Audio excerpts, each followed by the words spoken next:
Welcome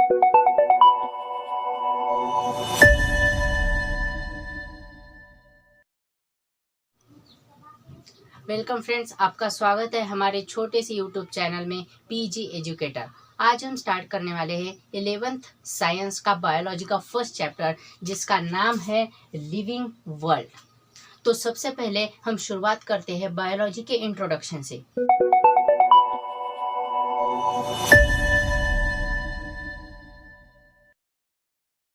eleventh standard में हम biology का फर्स्ट चैप्टर पढ़ रहे हैं।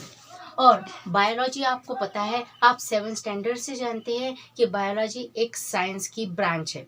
आपको पता होगा साइंस के कई ब्रांचेस होते हैं। साइंस के 3 मेन ब्रांचेस है, एक है बायोलॉजी, एक है फिजिक्स और एक है केमिस्ट्री। तो उसमें से हम स्टडी करने वाले हैं हमारी बायोलॉजी। तो सबसे पहले हम शुरुआत करेंगे बायोलॉजी की डेफिनेशन से। तो बायोलॉजी क्या है? बायोलॉजी एक साइंस की ब्रांच है।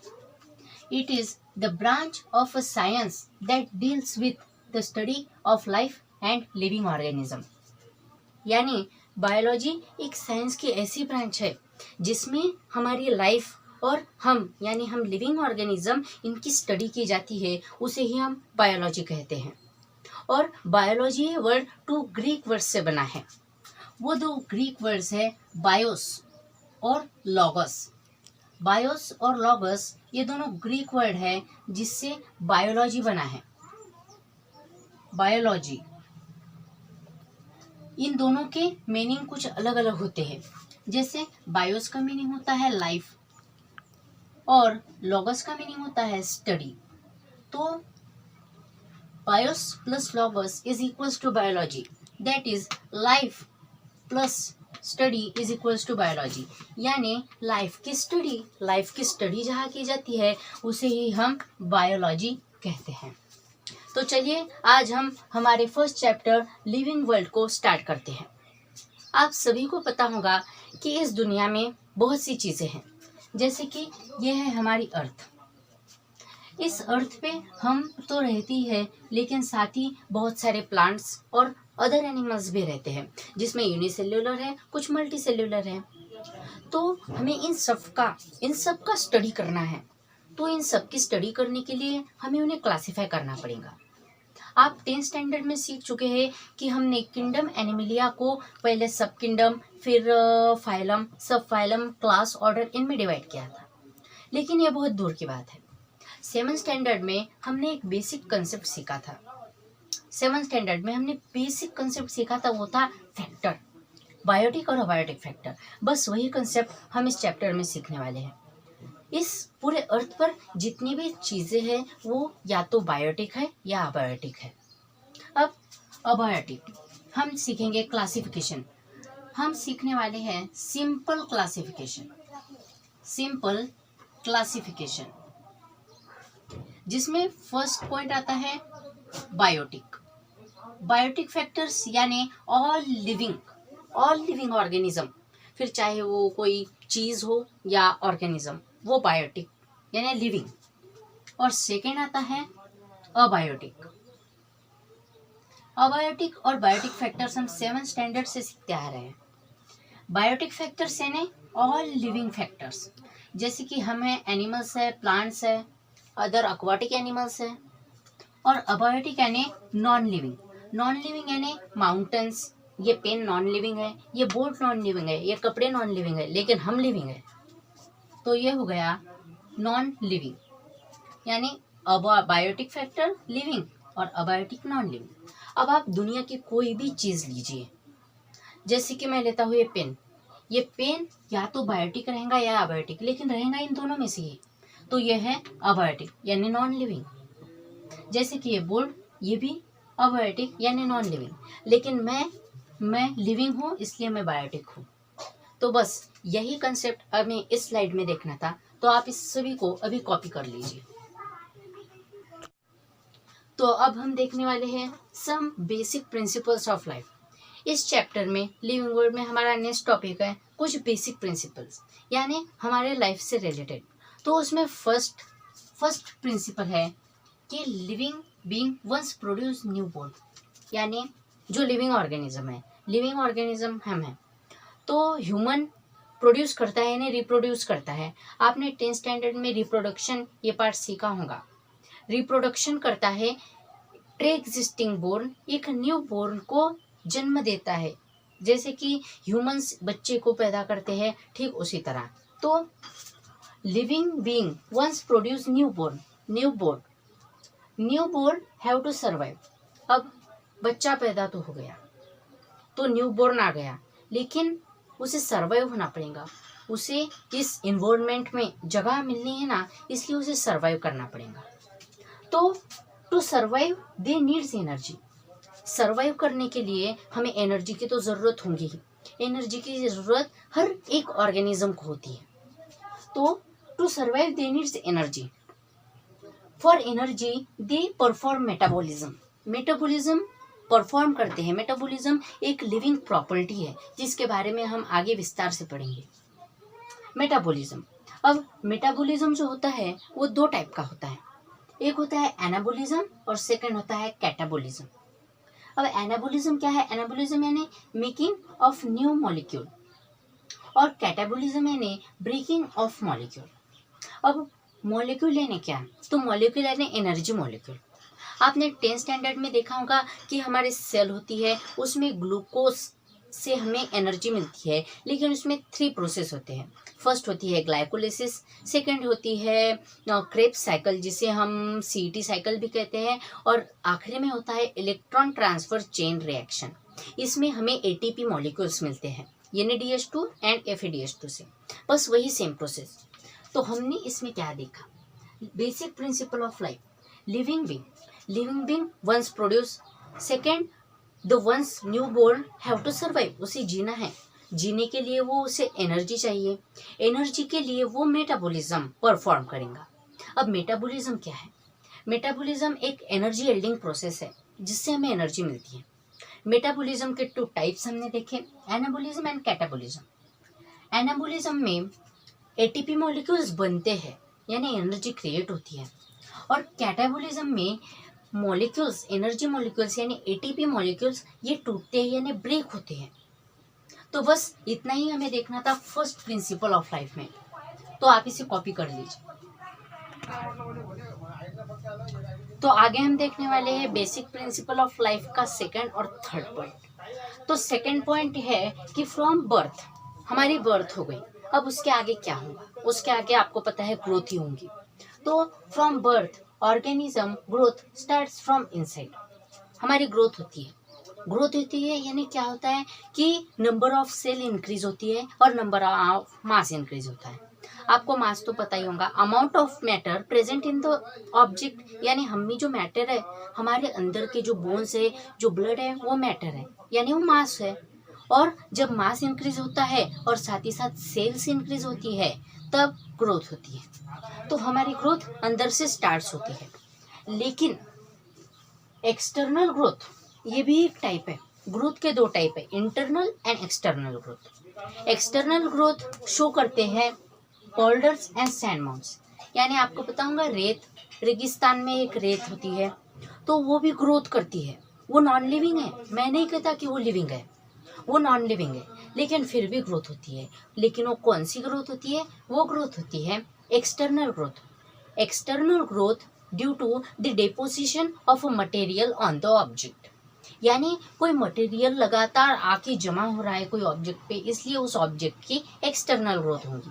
लेकिन हम में जो ग्रोथ होती है वो इंटरनल होती है, वो अंदर से होती है। थर्ड पॉइंट हम देखेंगे ग्रोथ एंड डेवलपमेंट। ग्रोथ के साथ डेवलपमेंट क्या है?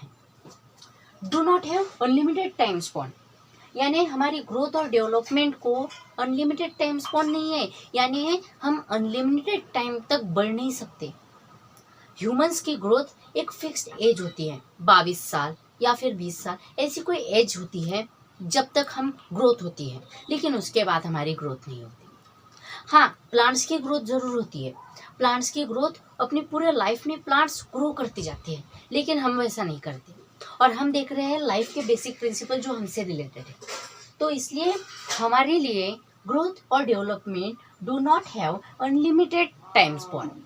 सेकेंड, एज टाइम पास, जैसे जैसे टाइम पास होता जा रहा है वैसे वैसे internal body material become weak.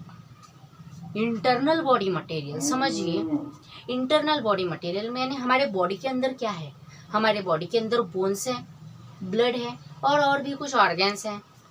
तो यहाँ हमने लिख दिया ये बोन्स हमारे बॉडी के अंदर, सेकंड ये ब्लड है।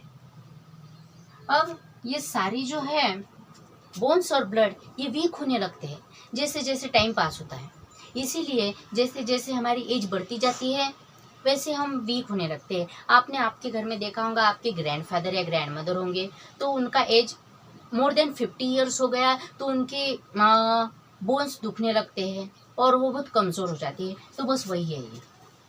तो सेकेंड पॉइंट यानी फ्रॉम बर्थ, बर्थ के बाद हम ग्रो होने लगते हैं, हम इनसाइड से ग्रो होते हैं। लेकिन रेत जो होती है और बोल्डर्स यानी एक बड़ा सा पत्थर, वो एक्सटर्नल ग्रोथ शो करते हैं। और थर्ड पॉइंट यानी ग्रोथ डेवलपमेंट, यानी उसको अनलिमिटेड टाइम नहीं होता है, वो फिक्स टाइम के लिए होती है। तो बस ये आप कॉपी कर लीजिए। तो friends some basic principle of life में हम देखेंगे अब फोर्थ पॉइंट।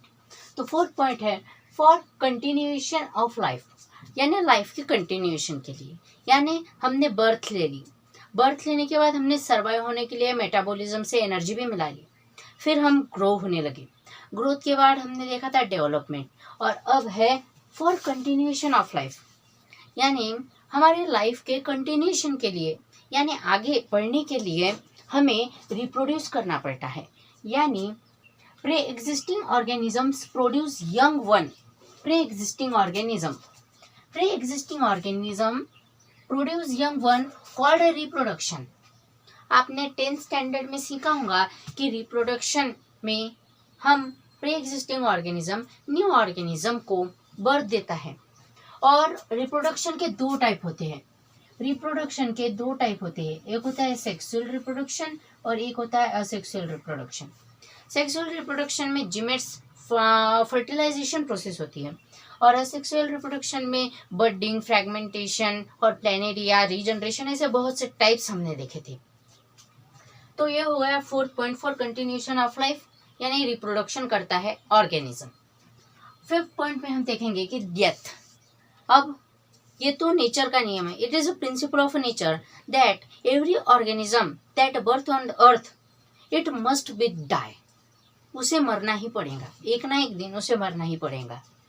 तो डेथ यानी क्या है, तो body loses its capacity to perform metabolism, यानी कि हमारी बॉडी है, हमारी बॉडी हम सर्वाइव करते हैं क्यों, क्योंकि हमारी बॉडी में मेटाबॉलिज्म हो रहा है, मेटाबॉलिज्म से हमें एनर्जी मिल रही है और इसी के कारण हम भी जिंदा है। लेकिन जब हमारी बॉडी मेटाबॉलिज्म करना बंद कर देंगी तो हमें एनर्जी नहीं मिलेंगी, तो हमारे सारे इंटरनल फंक्शंस बॉडी के अंदर के वो स्टॉप हो जाएंगे, जिसके कारण हमारी डेथ हो जाएंगे। यानी death, body loses its capacity to perform metabolism. और 6 पॉइंट ये मोस्ट इम्पॉर्टेंट है, हर एक ऑर्गेनिज्म, कोई भी ऑर्गेनिज्म हो, अपने पूरे लाइफ में वो 3 चीज़ों को रिस्पॉन्स देता है।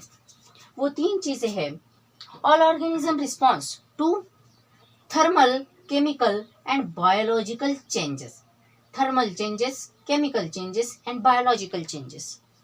यानी हम बर्थ से तो डाई होने तक हर केमिकल, फिजिकल और बायोलॉजिकल इन चेंजेस को रिस्पॉन्स देते हैं। और बस यही है हमारे बेसिक प्रिंसिपल्स ऑफ लाइफ। अब आपको हम इसकी थोड़ी समरी लेंगे। तो फर्स्ट पॉइंट में हमने देखा कि ऑर्गेनिज्म बर्थ होता है, बर्थ के लिए उसे एनर्जी चाहिए क्योंकि उसे सर्वाइव करना है, एनर्जी के लिए वो मेटाबॉलिज्म परफॉर्म करता है। मेटाबॉलिज्म 2 टाइप के होते हैं, एनाबॉलिज्म और कैटाबॉलिज्म। एनाबॉलिज्म में एटीपी मॉलिक्यूल्स तैयार होते हैं और कैटाबॉलिज्म में एटीपी मॉलिक्यूल्स ब्रेक होते हैं।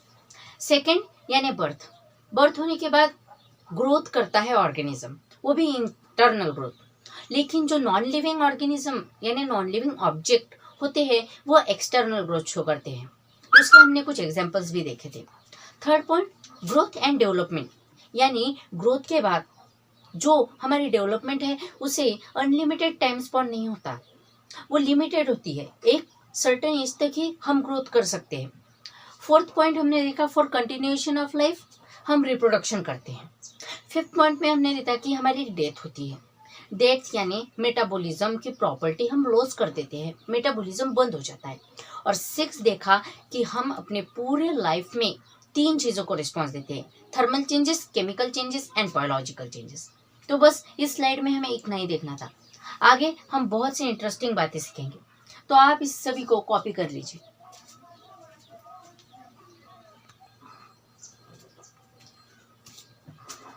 तो फ्रेंड्स, हमारा अगला पॉइंट है टैक्सोनॉमिकल एड्स। अब आपको पता होगा कि इस अर्थ पे बहुत अलग अलग टाइप्स के ऑर्गेनिजम्स रहते हैं, उनकी अलग अलग वेराइटीज़ हैं, जिसे हम क्लासीफाई करते हैं अलग अलग किंगडम्स हैं, फिर सब किंगडम, फिर फाइलम, फिर सब फाइलम, फिर ऑर्डर, क्लास, जीनस, और फिर हम आगे भी देखेंगे। तो इतनी सारी वेराइटीज ऑर्गेनिजम्स की इस अर्थ पे है, तो हमें उसे अंडरस्टैंड करना होगा, तभी तो हम किसी भी ऑर्गेनिजम्स को अच्छे से क्लासीफाई कर पाएंगे। आपने 10th standard chapter number 6 animal classification में पढ़ा होगा, साइंस 2 में, कि कैसे हमने हर एक एनिमल को क्लासीफाई किया था, जिसके अंदर हमने कुछ किंगडम थे, कुछ सब किंगडम, फिर क्लास, ऑर्डर, और हम क्लासीफाई करते गए थे। बस उसी तरह हमें इन सारी वेराइटीज़ को अच्छे से स्टडी करने के लिए उन्हें क्लासीफाई करना होगा। अब उसे क्लासीफाई करने के लिए हम कुछ ना कुछ तो यूज़ करेंगे, कुछ ना कुछ डाटा यूज़ करेंगे जो ऑलरेडी नेचर में है। तो बस उसे हम कहते हैं टैक्सोनॉमिकल एड्स। वो जो मेथड्स हम यूज़ करते हैं उसे हम कहते हैं टैक्सोनॉमिकल एड्स। तो आपको समझा दूँ कि lots of varieties of organism found on earth, जो मैंने कहा वही है कि लॉट्स ऑफ वेराइटीज यानी बहुत सारी वेराइटीज है ऑर्गेनिजम्स की इस अर्थ पे प्रेजेंट, जो हमारे साथ रहती है। To understand them we have to classify them. उन्हें समझने के लिए हमें उन्हें क्लासीफाई करना होगा, उनका क्लासिफिकेशन करना होगा। For classification we use certain aids called taxonomical aids, यानी डिफरेंट वेराइटीज को क्लासीफाई करने के लिए हम जो ये एड्स यानी कुछ मेथड्स यूज करते हैं उसे टैक्सोनॉमिकल एड्स कहते हैं। क्लियर? अब टैक्सोनॉमिकल एड्स कुछ इंक्लूड करता है, यानी उसमें कुछ टाइप्स होते हैं, चाहे कुछ भी। तो टैक्सोनॉमिकल एड्स में होता है हर्बेरिया, बोटेनिकल गार्डन और म्यूजियम और बायोडाइवर्सिटी पार्क, जिसके बारे में हम आगे बहुत अच्छे से स्टडी करेंगे। तो अब आप ये कॉपी कर लीजिए।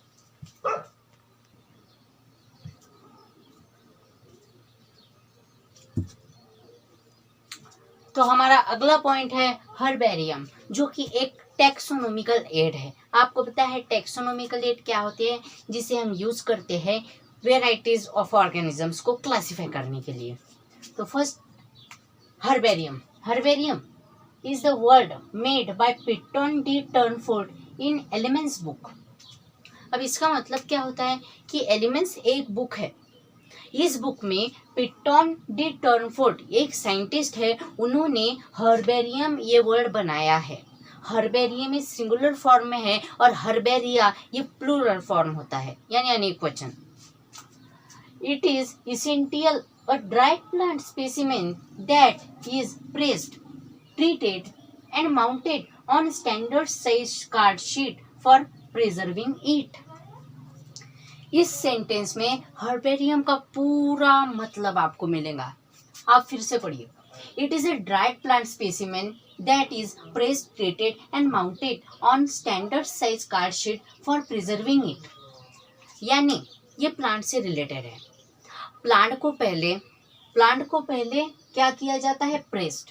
प्लांट को पहले प्रेस्ड किया जाता है, फिर उस पर उपचार किए जाते हैं, उसे ट्रीट किया जाता है और उसके बाद वो एक स्टैंडर्ड कार्डशीट होती है, कार्डशीट उस पर लगाया जाता है। किसके लिए? उसे प्रिजर्व करने के लिए, उसे प्रोटेक्ट करने के लिए, और उसी को हम कहते हैं हर्बेरियम। अगला point date, place of collection along with detail classification with its characters given at a right lower corner of sheet called label। यानी अब जो हमने देख लिया कि प्लांट से रिलेटेड होता है और एक कार्डशीट होती है जिसपे प्लांट को पहले तो प्रेस किया जाता है, फिर ट्रीट किया जाता है और उसके बाद उस पर माउंट किया जाता है, लगाया जाता है। लेकिन उसके बाद जो एक कार्डशीट होती है जिसपे हमने वो लगाया है, उसके राइट लोअर कॉर्नर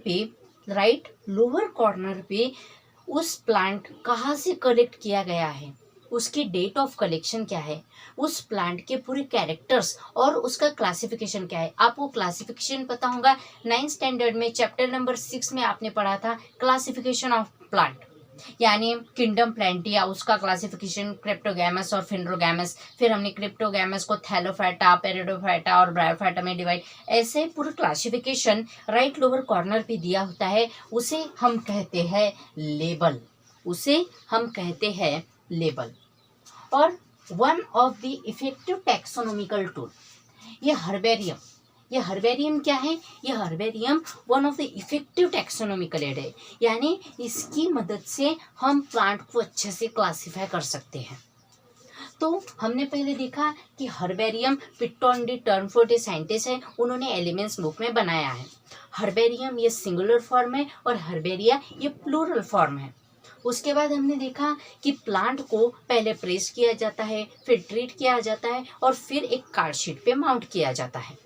उसके बाद हमने देखा कि उस प्लांट की सारी क्लासिफिकेशन, उसके कैरेक्टर्स और उसके और भी जो कैरेक्टर्स है वो कहाँ से कलेक्ट किया गया है, डेट ऑफ कलेक्शन क्या है, वो सारा राइट लोअर कॉर्नर पे लगाया जाता है। और ये हर्बेरियम एक इफेक्टिव टैक्सोनॉमिकल एड है।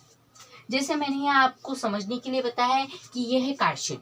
अब कोई भी प्लांट है वो हमने प्रेस्ड किया, फिर ट्रीट किया और फिर यहाँ लगा दिया।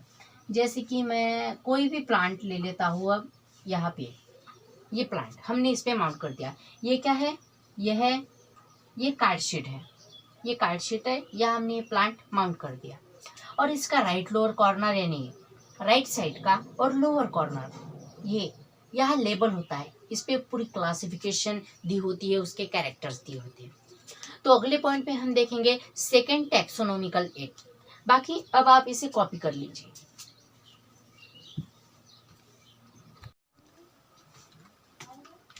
तो फ्रेंड्स, अगला पार्ट हम देखने वाले हैं बोटेनिकल गार्डन। बोटेनिकल गार्डन ये सेकेंड टैक्सोनॉमिकल एड है। तो चलिए जानते हैं ये है क्या।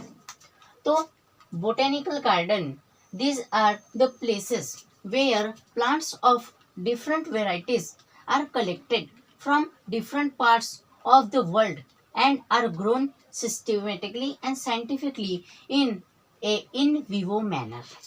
तो समझ गए, यानी कि जो बोटेनिकल गार्डन्स होते हैं वो प्लेसेस होते हैं जहाँ पर पूरी दुनिया में से कोई भी पार्ट में से प्लांट्स को कलेक्ट किया जाता है और सिस्टमेटिकली और साइंटिफिकली उन्हें ग्रोन किया जाता है। यहाँ grown scientifically and systematically in vivo manner, इसका मतलब होता है कि सपोज कोई प्लांट है, कोई जंगल में है, तो वो ग्रो हो रहा है, यानी वो अपनी मर्जी से ग्रो हो रहा है। लेकिन हमें वो प्लांट लाया और हमारे घर में, और हमें जैसा उसे ग्रो करना है, हमारी मर्जी से ग्रो कराना है उसे, ऐसा जब हम करते हैं उसे कहते हैं साइंटिफिकली और सिस्टमेटिकली इन विवो मैनर, यानी हम इससे उसे ग्रो कर रहे हैं। यानी वो जैसा चाहता है वैसा नहीं, हमें जैसा चाहते हैं, हम जैसा चाहते हैं वैसा उसे ग्रो करना है। बस वही है इन विवो मैनर में उसे ग्रो करना। और plants are labelled contain common and scientific name, यानी जो प्लांट्स होते हैं जो डिफरेंट वर्ड से कलेक्ट किए जाते हैं बोटेनिकल गार्डन्स में, उस पे लेबल लगा होता है और उस लेबल पे उस प्लांट का साइंटिफिक नेम और कॉमन नेम लिखा होता है। अब अगला पार्ट हम देखेंगे क्लोन द साइंटिस्ट। आपके 11th स्टैंडर्ड की टेक्स्ट बुक में क्लोन द साइंटिस्ट ये पार्ट है। तो उसमें के कुछ मैंने मेन पॉइंट्स यहाँ दिए हुए हैं। The first botanical garden is at Italian professor Luca Ghini at Pisa of Italy, and second point है largest botanical garden is at Kew in England, यानी जो लार्जेस्ट सबसे बड़ा दुनिया का सबसे बड़ा बोटेनिकल गार्डन है वह क्यू यहाँ है इंग्लैंड में। और जो फर्स्ट बोटेनिकल गार्डन पूरे वर्ल्ड का फर्स्ट बोटेनिकल गार्डन ये इटालियन प्रोफेसर लुका घिनी इन्होंने बनवाया था, वो भी पीसा इटली में पीसा है, वहाँ ये प्रोफेसर थी कॉलेज में। वही इन्होंने फर्स्ट बोटेनिकल गार्डन बनवाया था।